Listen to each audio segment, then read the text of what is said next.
What is the ultimate truth? Why do we exist? What god or cruel creator decreed this reality must be, and why were we forcefully born into it? These are questions we've all asked, maybe not out loud, but somewhere deep inside. In that hollow emptiness we cannot see, but sometimes hear. In the silence from where our thoughts and feelings are born. Sometimes it doesn't even come as a voice, just a weight pressing down on the chest, the anxiety of existence crashing against the walls of the body, screaming without making a sound, aching without spelling a word, a quiet, agonizing grief over an unanswered curiosity. And yet, we carry it every day, pretending we don't feel it when we always do. What makes us human isn't superior intelligence, it's our ability to act through our emotions, be they good, bad, or the ones that leave us hollow. To define purpose, not only with logic or sheer will, but by how we bear the weight of our own choices, to act upon or to bury our own feelings. As you read this book, carry these words with you. No action is taken purely for selfish reasons, though sometimes it serves as a mask. Even when it's crystal clear before us, some will always try to deny it. No reward, no matter how great, can outweigh the human need to realize their truth. Prologue. The sun had vanished, devoured by the growing embrace of the void's darkness. Demonic shapes started descending from atop the mountain it crowned, and what had remained of daylight bled across the sky in hues of crimson red, casting long shadows over a battlefield drowned in despair. Only the sound of rain lingered, pouring unrelentingly in thick scarlet sheets. It washed over heaps of slain bodies, their eyes, glassy and blackened, staring into the heavens that had long since turned away. 12 terrifying demonic figures towered above ravaging armies of horned beasts, leading their unyielding march of annihilation, like gods delivering the final sentence upon a world that had failed them. Then he descended upon the battlefield, with magnificent wings, radiant and pure, shaped as if carved from the very essence of the stars. His beauty was blinding, an angel of judgment clad in sorrow. At the sight of him, the armies of demonic beasts and devils recoiled, scattering in panic, rushing desperately toward the mountaintop, back to the gaping void from which they had come. Only the 12 demonic lords remained to fight. With his might, one by one, he cast them down, and gripping the last wretched demon by its throat, he stared into its hateful, desperate eyes. For a brief moment, the image flickered, overlapping the scene. A tall man cloaked in dark aura now stood in the angel's place, now gripping a corrupted, horned human-like being, with his cybernetic-enhanced arm. Around him, the battlefield was strewn with bodies, shrouded in shadow and ruin. Off to the side, the silhouette of a girl with beast-like ears and a tail lay face down in the mud, her outstretched hand reaching toward another, one crowned with broken horns that seemed to grow from her own scalp. Further away, another lay stained in blood, its final sorrow hidden behind a face covered in scales, impaled against a jagged rock by a broken sword. A silver-haired hero, face scorched and barely recognizable, clutching to a cracked staff, in a crumbling pose as if the next breeze would reduce his remains to ash.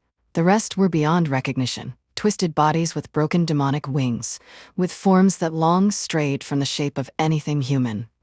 11 in total. All that remained was the cloaked man, and the horned figure clutched in his grasp as dark mana poured from his wings, casting a vast shadow over the ruin. The image flickered, and the angel's grip returned. "You'll regret this. Nothing will change," the demon shrieked. "Remember, they banished us into a dark, broken world for countless millennia, and all we did was help them survive. Their continued existence only brought us unyielding and constant pain. This accursed world is doomed by its own fate, and you know it. Let me end this nightmare." The angel's wings unfurled, light searing the skies. His voice was low but unshakable. "They are flawed, yes, but do not forget. We were once them. Their fate is our responsibility as much as theirs. And so, we must find a way to save this existence together." The demon thrashed, spitting on the angel in disrespect. "You fool, you're only prolonging the suffering. We'll come back one day, and make you pay for everything." The angel smiled, a sorrowful, broken smile. "Make me pay? Well, yes, I might deserve that. But I wonder how you'll do it, after I seal all of us away for good this time." Realization dawned on the demon's face, twisting into terror. "Wait, you're not planning to use that?" The angel tightened his grip. "If there's even one good soul left in this world, then we might still have a chance to be rid of our sins and fix our past mistakes." And I will gladly stake my life for the fate of our world. Wait, no, you can't. With one final cry, the last demon lord was cast into the void. The angels stood alone, surrounded by ruin, but the rift still pulsed, wide open, bleeding out corruption. The demon's weapon remained behind, a twisted, void-forged blade, a remnant of hate and vengeance. The angel reached down, wrapping his fingers around its hilt. It screamed with dark energy. Still, he held it firmly. He knew what must be done. To seal the rift, to stop the spread of chaos, he'd have to give it everything: body, soul, and mana essence. He would become the new seal. No more war, no more bloodshed, just one final selfless choice. With a sorrowful breath, he turned the blade inward and drove it into his heart. Gasp. What in the seven hells was that? That wasn't just another bad dream again, right? It still kinda hurts. My chest feels tight still. God, what did I play before falling asleep? Doomsday Revelations, with dark beings and angels? And what's with all of this? Interdimensional guilt? I knew I should have skipped that creepy lore dump in the horror game. Still, that moment, and that blade, it all felt real somehow. Whatever, I'm awake now, might as well do something with my life. Let's see. Option 1, review for the high school exam and pretend like effort will make a difference. Or Option 2, boot up a non-horror game this time and rot in digital peace. Yeah, thought so. Not like the outcome ever changes anyway. New school, new people to push and kick me around, on top of making fun of me, of course. Sometimes I wonder if it even matters that I was born in the first place. Scene at the University of West Magic and Science, course World History. As the lecturer spoke, behind her a piece of chalk, controlled by mana, tapped against the board, each stroke humming faintly with energy. The holy hero, believed to be descended of the one true God, ended the demonic world wars by uniting the 5 races and banishing the last demon lords into the Void Realm.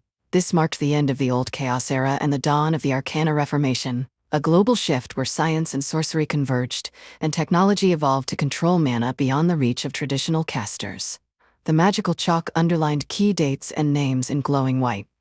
The former Holy Alliance of the 5 Kingdoms, man, elves, dwarves, beastmen, and converted devilkin, disbanded after the war, giving rise to distinct nations shaped by each race's path: the Cardinal Kingdoms of Man, the Elven Unified Republic, the Dwarven Ironholds, the United Hordes of Beastmen. And what had remained of the Devilkin tribes, those who rebelled against their usurpers who once enslaved them, the now banished demon lords of the void? She turned to her students, exhausted from the semester's last class, then coughed softly. Ahem, pay attention. You there, as an university student, you should already know this. How did magic appear into our world? Correct answers may yield credits. Yes, ma'am. Magic is believed to have originated from the first prehistoric mana crystals. Over time, the many races of our ancestors learned to channel the crystal's energy, using it to conjure fire, water, manipulate air, reshape the earth, and levitate nearby objects by imbuing them with mana. Eventually, in time, they embodied the crystal's powers, and the ability to use magic became a genetically transmitted trait that many of us inherited.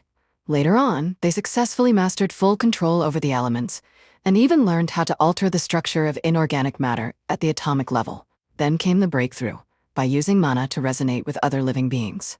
This allowed them to repair tissue, healing the body, and even granted them the ability to enhance the physical capabilities of themselves or others of their choosing. The teacher gave a small, impressed nod and continued her lesson.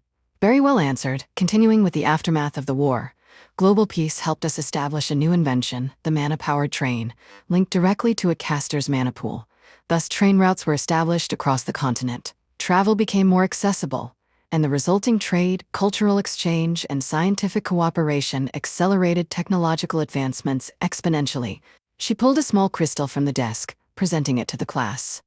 Eventually, a way to contain magic itself into cyber-enhanced crystals became the standard method of energy storage. These crystals power everything, from small devices like mana screen displays, appliances, autonomous robot assistants, and, depending on their size, even entire cities. Over time, all nations adopted this technology due to its convenience.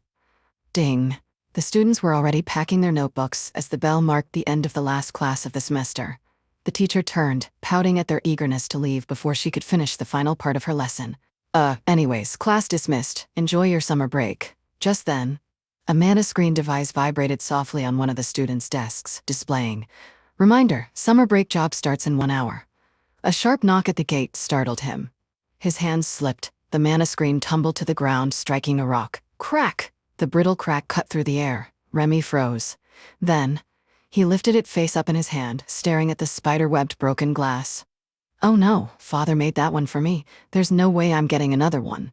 The muffled sound of game over wheezed from the damaged speakers. A loud voice called from the gate. Hello? Anybody home?